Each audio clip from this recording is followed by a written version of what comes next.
Gabriel Brown. I'm the CEO of Vivix Credit Solutions.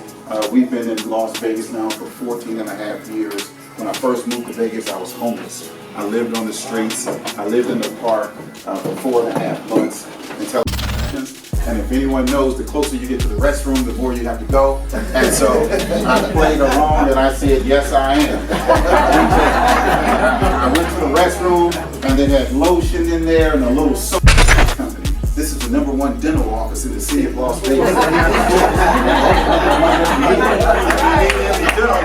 This company.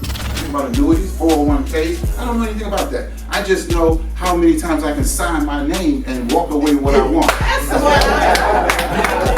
Alright? So, I really want legacy, not liability for this. Okay? Alright, thank you so much.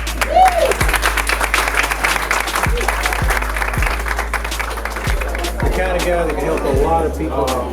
So proud to be his partner. Thank you.